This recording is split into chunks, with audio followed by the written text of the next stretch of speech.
Femmes leaders, gouvernance inclusive pour un développement durable, c'est autour de ce thème que s'est tenu un forum organisé par les réseaux des radios associatives et télévisions de proximité du Kasaï oriental Raté-Proca avec l'appui du Centre Carter et le financement des UKAID. Cette rencontre a réuni des femmes issues des divers horizons socio-professionnels. Objectif, renforcer leur participation active à la gouvernance sociale et économique tant au niveau local que provincial. Ce cadre d'échange et de réflexion est non seulement opportun, mais aussi essentiel dans notre lutte collective pour une gouvernance inclusive et équitable.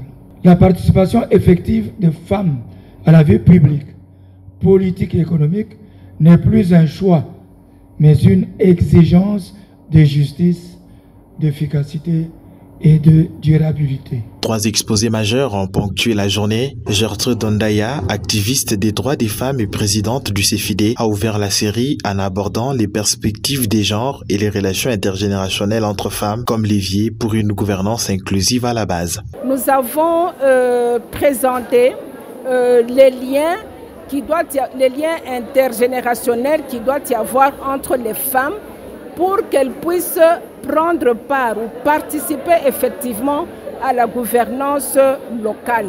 Nous avons pu répondre à certaines préoccupations et encourager surtout les jeunes à avoir des modèles, à oser faire le premier pas. Autre temps fort, l'intervention de la députée provinciale Eugénie Chilanda qui a abordé la question délicate de l'image des femmes en politique et la perception de la communauté vis-à-vis de la promotion du genre. Cette fois-ci, la femme est appelée à travailler, elle est appelée à prendre des décisions, elle est appelée à parler dans n'importe quel rassemblement, que ce soit pour les femmes ou les hommes. Donc, elle a aussi une possibilité de prise de décision dans de grandes réunions. Enfin, Esther Ndalafina, journaliste et femme leader, est intervenue sur l'entrepreneuriat féminin et le leadership des femmes en soulignant leur rôle dans la gouvernance sociale et économique locale. Nous avons d'abord encouragé le fait qu'elles sont des femmes entrepreneurs pour la plupart et ce qu'elles font, qu'elles le fassent dans le respect des normes. Parce qu'au-delà de ce qu'elles font, si vous regardez bien, elles le font dans le secteur plus informel. Notre souci aujourd'hui est qu'elles puissent travailler dans les réseautages. Parce que travailler seule, ce n'est pas bon.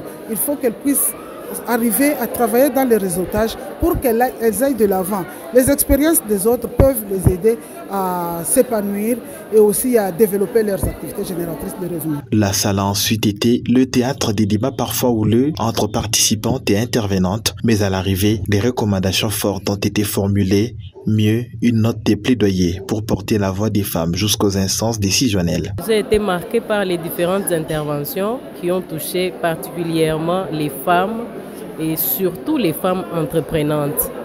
La femme ne doit pas rester bras croisés. Elle doit entreprendre quelles que soient ses compétences. Celle qui a étudié comme celle qui n'a pas étudié, elle est appelée à s'améliorer dans la société. Au-delà du forum, les participantes espèrent que ces discussions mèneront à des changements concrets pour que la femme ne soit plus spectatrice, mais véritable actrice du développement.